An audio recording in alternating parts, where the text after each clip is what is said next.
Hello' everyone, স্বাগতম জনাইছোঁ। আজিৰ ভিডিঅ'টো ৰাতিপুৱাৰ পৰা আৰম্ভ কৰিছোঁ কাৰণ আমি ঘৰলৈ গৈছিলোঁ। ঘৰৰ পৰা ঘূৰি আহি এয়া দেখিছেনে কেনেকৈ মই গছবোৰ থৈ দিছোঁ। আচলতে আমি গছবোৰ যে থৈ দিওঁ এই ধৰণে যে মই থৈ দিছোঁ কি কাৰণে মই জনাই আছোঁ আপোনালোকক। কাৰণ আমি এসপ্তাহ দুসপ্তাহৰ কাৰণে ঘৰলৈ গুচি যাওঁ, কিন্তু তাৰ পাছতো মোৰ গছবোৰ বৰ ধুনীয়া হৈ থাকে। আৰু তাৰ ছিক্ৰেট আপোনালোকক ক'ব বিচাৰিছোঁ। আচলতে মই যিদিনা ঘৰলৈ গৈছিলোঁ তাৰ আগদিনা ৰাতিও মই এনেকৈ গোটেই ৰাতিটো তিয়াই থৈ দিছিলোঁ। তিয়াই থৈ পিনি আকৌ নিজৰ নিজৰ জেগাত থৈ দিছিলোঁ আৰু আহি লৈ এই ধৰণে আকৌ গোটেই ৰাতিটো তিয়াই থৈ দিছিলোঁ। আৰু এতিয়া মানে উলিয়াই আনিছোঁ আৰু দেখিছে ধূলি হৈ গ'ল, সম্পূৰ্ণ ধূলি অকল নহয়, তেল চিকটি টাইপৰ হৈ গ'ল।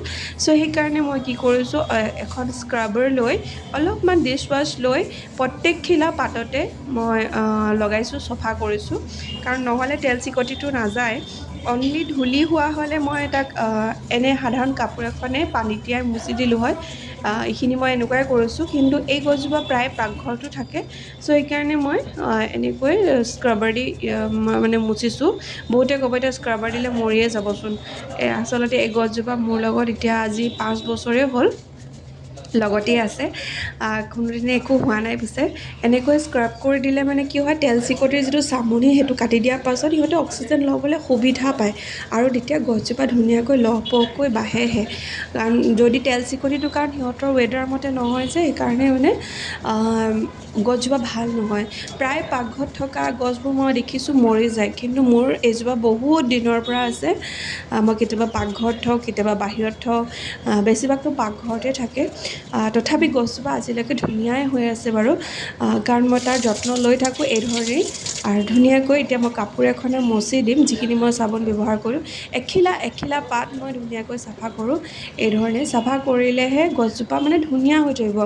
কাৰণ গছজোপাৰ মানে অক্সিজেন লোৱা, খাদ্য লোৱা জেগাখিনি হৈছে পাত, আৰু তাতে যদি তেল চিকটিৰ চামনিটো পৰি থাকে তেতিয়াহ'লে গছজোপা কেতিয়াও হেল্ডি হ'ব নোৱাৰে। লাগিলে আপুনি তাত যিমান পানী দিয়ক, যিমান সাৰ দিয়ক। সেইকাৰণে আচলতে মই এই পাতবোৰ এনেকৈ মচি দিওঁ, আৰু সেইকাৰণে আজিও সি 5 বছৰ দিনে একেধৰণে আছে।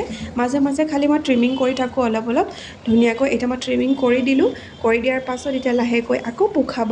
ইয়াৰে আৰু পপালি পোখা আছে, এইবোৰ মই ধুনীয়াকৈ থৈ দিছোঁ। এইটো দেখাম বাৰু আপোনালোকক।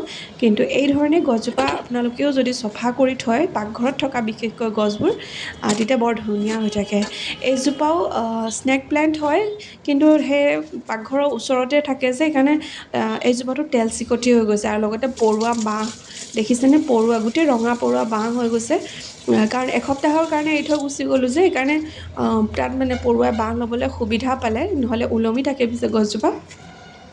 আৰু এই ধৰণে মই প্ৰায় যিমানখিনি গছ তেল চিকটি লাগি থকা দেখোঁ, এই ধৰণে মই স্ক্ৰাবাৰ লৈ ডিছ ৱাছ লৈ পিনি চাফা কৰোঁ আৰু লাহেকৈ তাৰপিছত কাপোৰে মুচি দিওঁ।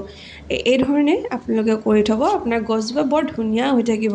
এয়া দেখিছেনে, মোৰ গছবোৰত বহুত বেছি তেনেকৈ মই একো মানে খাদ্য নিদিওঁ, বহুত বেছি ফাৰ্টিলাইজাৰ কিবা কিবি এইবোৰ একো নিদিওঁ, কিন্তু সময়ে সময়ে এই ধৰণে যত্ন লৈ থাকোঁ। এই গছজোপা দেখিছেনে, পটটো চাব আৰু গছজোপা চাব, কিমান সৰু পটত মই এই ধৰণে ইয়াক ৰাখি থৈছোঁ। আৰু ওলমি থাকে যে, মই সেইকাৰণে ভাল পাওঁ, ইয়াক দেখি খুব ভাল পাওঁ। এইজোপাও বৰ মানে দিনৰ গছ।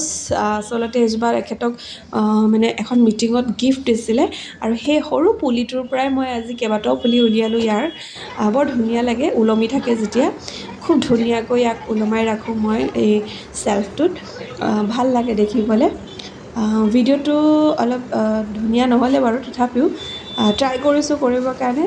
কেনেকুৱা লাগিলে জনাব, আৰু লগতে এই টিপছটো ফ'ল' কৰিব। এয়া দেখিছে, আকৌ জেগাই জেগাই মই আনি থ'লোহি।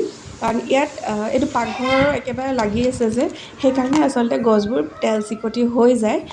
আৰু তেল চিকটি হোৱাৰ লগে লগে গছবোৰ মানে অলপ উশাহ ল'বলৈ দিগদাৰ হয়। এইবোৰ দেখিছেনে, মই কাটিংবোৰ এনেকৈ থৈ দিছোঁ।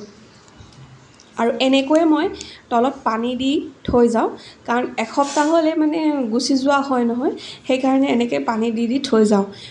আৰু এই গছকেইজোপাত পিছে মাটি তেনেকৈ নায়ে, খুব কম মাটি, কাৰণ তলত মাটিটো বৰ টান, কাটিব নোৱাৰোঁ। চ' সেইকাৰণে মই এনেকৈয়ে থৈ দিছোঁ। আৰু এয়া দেখিছে জলকীয়া পুলি।